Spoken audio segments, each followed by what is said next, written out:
Good morning, সকলকে সুপ্রভাত এবং রোজকার দিনের মতো ওয়েলকাম জানাই পাতাওয়া study centre 0.1 YouTube and Facebook পেজে। আজকে আমরা আলোচনা করছি সপ্তম শ্রেণীর দ্বিতীয় পর্যায়ক্রমিক মূল্যায়নপত্র 2026-এর বাংলার একটি নমুনা প্রশ্নপত্র নিয়ে।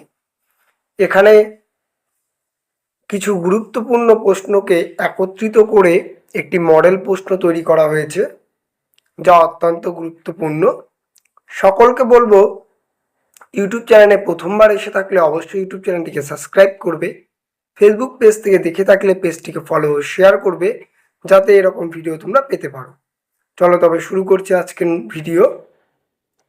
এখানে প্রথমে রয়েছে একের দাগের প্রশ্ন, এগুলি দেখতে পাচ্ছ, যার মান 1 করে, এক কথায় উত্তর।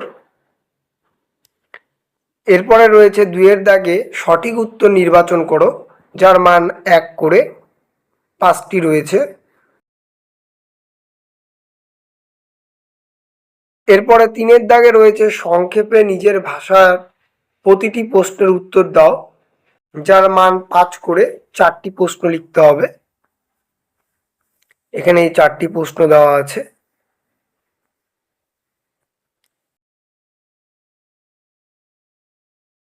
পাঁচটি প্রশ্ন রয়েছে, যে কোনো 4টি লিখতে হবে।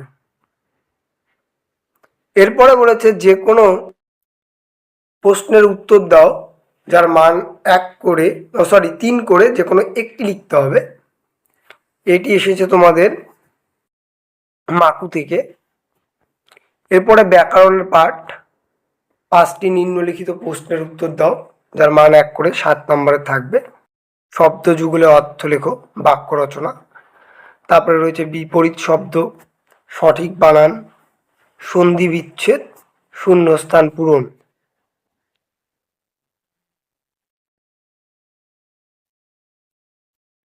তারপরে রয়েছে শেষে প্রবন্ধ রচনা। এখানে দেখতে পাচ্ছ 3টি আছে, যে কোনো একটি প্রবন্ধ তোমাদের লিখতে হবে। এই একটি সম্পূর্ণ নমুনা প্রশ্নপত্র। ভিডিওটি ছোট কিন্তু গুরুত্বপূর্ণ প্রশ্নগুলিকে তুলে ধরা হয়েছে, তাই সকলকে বলবো খুব মনোযোগ সহকারে প্রশ্নগুলিকে একটি খাতায় টুকে নিবে এবং তারপরে এর উত্তরগুলি তোমরা অধ্যয়ন করবে, যাতে পরবর্তীতে কোনো অসুবিধে না হয়। চলো তবে দেখা হচ্ছে নতুন একটি ভিডিও নিয়ে। ততক্ষণ ভালো থাকবে, সুস্থ থাকবে, সর্বোপরি পড়াশোনা করবে। টাটা।